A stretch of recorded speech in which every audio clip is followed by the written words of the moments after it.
Hey guys, I just thought I'd go ahead and start me up a season at the point of origin where we're at right now in the NBA. So I'm taking a look. I'm getting caught up myself because I haven't really been watching, but it appears the Cleveland Cavaliers are the team to beat in the Eastern Conference, and in the West, Oklahoma City is they won 66 games. Minnesota's sitting down there at 40. So that's a surprise. I thought they would have been higher than that this year. The Lakers are the third seed. Wow. See what they got going on. Oh, Austin Reeves, my goodness, he's a 88. Again, I haven't been watching, guys. This is all new to me. What's his play style like? See what his talents.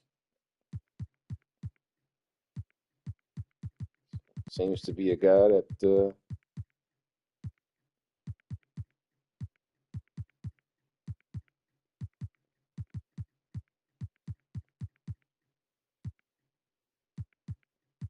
like he's more of an off-ball kind of player. It seems like, yeah, definitely an outside guy. Bailout, deadlight, floater game, shifty shooter. Austin Reeves. Clippers are in. So wow, Minnesota's going to be in the play-in tournament. Wow, Anthony Edwards, man, all that talking he's been doing. How about Phoenix Suns? That is just pitiful. I go Fizdale. Take that for data. Wow. Where's Kevin Durant? No. Bradley Beal. Man, how the mighty have fallen. He's at 83 overall. Wow. This is what I tell people, man. You just can't. Wow, I got Kevin Durant at 90 overall now. Wow. That boy, I guess he hit the wall. Oh, he's injured. That's why. Okay, that's why he's down. About to say, man. They took his stats down. Heavy. How old is he now anyway? Let's take a look. He's 36 years old. Yeah, 17 years in the league will do that. Yeah, that's up there. That is up there, y'all. 17 years in the league. Yeah, it's coming to it. It's got to be coming to an end pretty soon for this guy. All that starting and stopping that he does.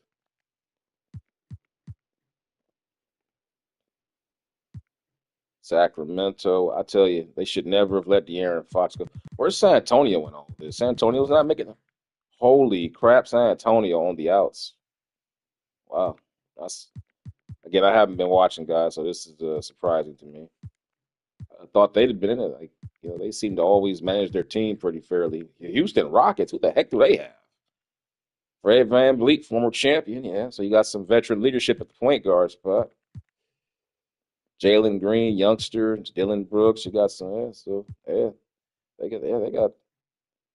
got a solid squad based on the ratings here.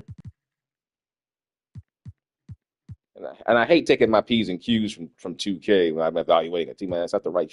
You should be watching the footage. I know, but I don't really get a chance to really watch the NBA like that because it's just, quite frankly, it's just, in my opinion, it's too expensive to follow the NBA these days. I mean, they're asking you to get NBA League Pass, and then some of the games are blacked out, and then on top of that, you have to go and spring for some cable service, which is usually like around 70, $80 or whatever if you want to get premium services with all the sports channels, so you can follow those teams on the blackouts.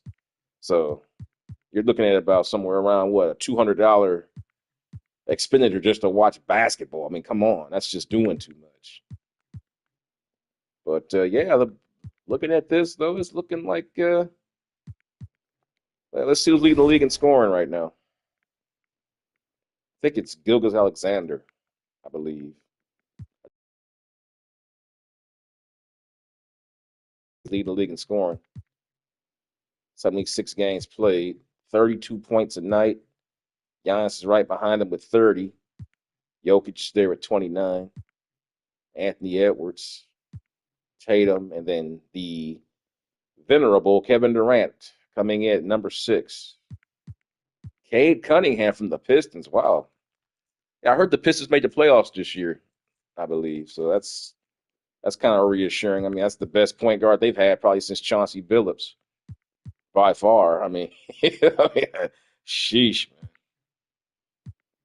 That's a long time ago too, man. We're talking mid 2000s when at Chauncey at his peak. You know, that's a long time ago to get stuff aside point guard. Man. Devin Booker and then Lillard. Yeah, some of the old guys are getting old, man. Booker, Lillard's getting up there. He's 34. It's a new era out here, man. It's a new era. Oh, even Giannis is 30 now. How about that? Giannis is 30. Jokic is 30. Edwards, he's a young pup. He'll be here for some many years. He's only 23 years old. Jesus. Like freaking baby. As is Cunningham, for that matter. Steph Curry, 37 years old. Wow. Averaging 24 points a night, though. That's pretty impressive at his age.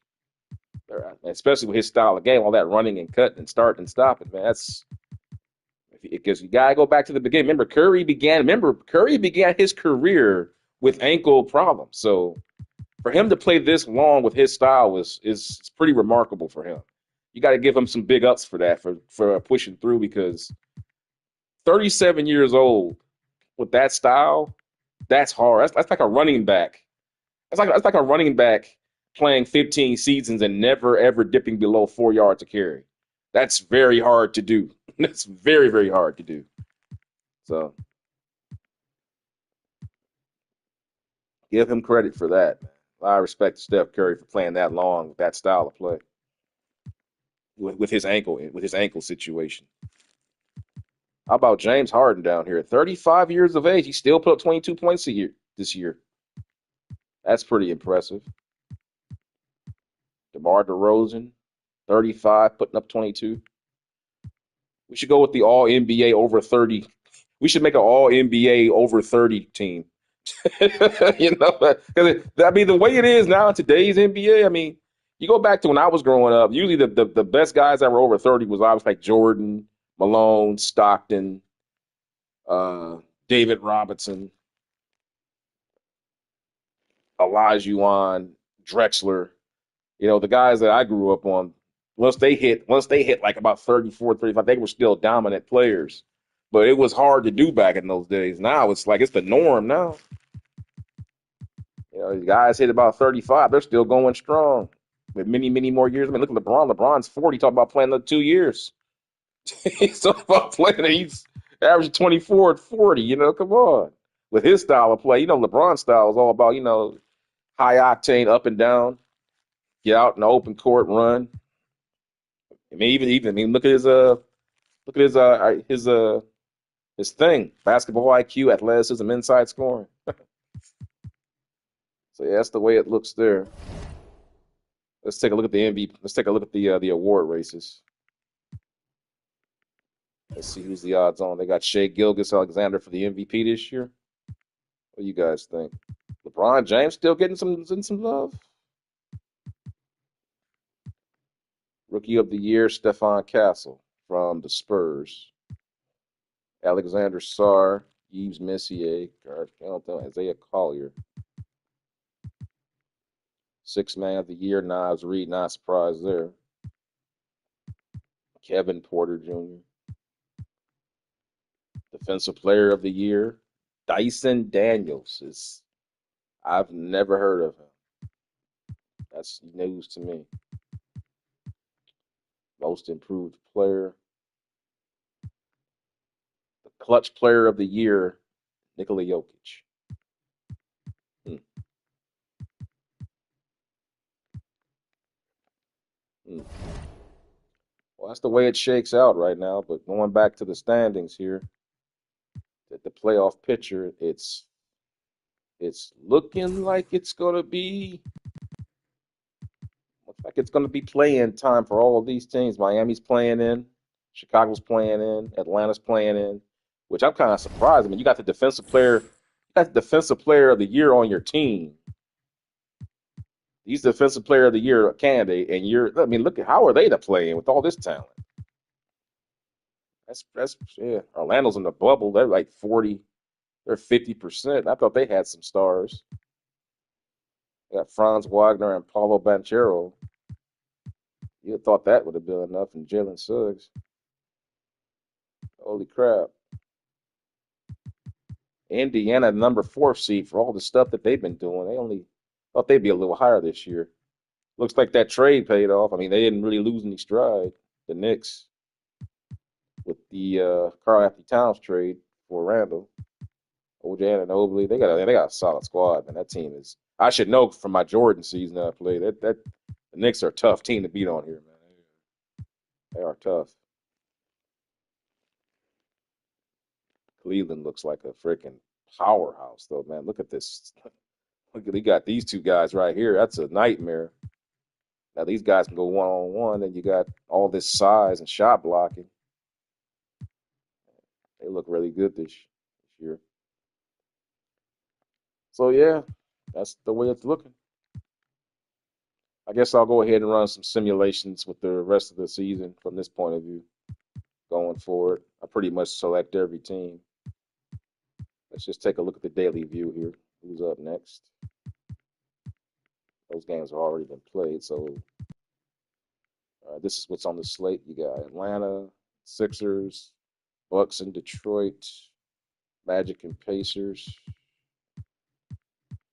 Oh, the Cavs and the Knicks. That'll be a good game right there. How about that one? That's one. That's one to play right there. Cavs and the Knicks.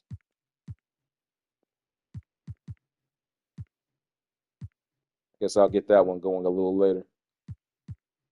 Denver Nuggets and the Grizzlies, who seem to both be on the bubble as far as the play-in positioning. That'll be an interesting one to play. Man, they're gonna beat the brakes off of Utah. Another bubble team right there was that Clippers and the Kings. No, they're not on the bubble. Kings are out. Kings are done. Kings are done. 39-41. They're done. they're done. Kings are done. Spurs are done. Jesus Christ, Phoenix done. Lakers are right there. So I guess I'll do a game with yeah, Cavaliers and Knicks. I guess I'll do that one a little later. That'll be a great game. Look at that. Look at those matchups. My goodness. That'll be a fun one. I'll get that one going later. So I will see you guys in that video, and make sure you like, share, subscribe so you don't miss a minute of the action. I will see you guys a little later for the Cleveland Cavaliers and the New York Knicks in the NBA's authentic season. Peace.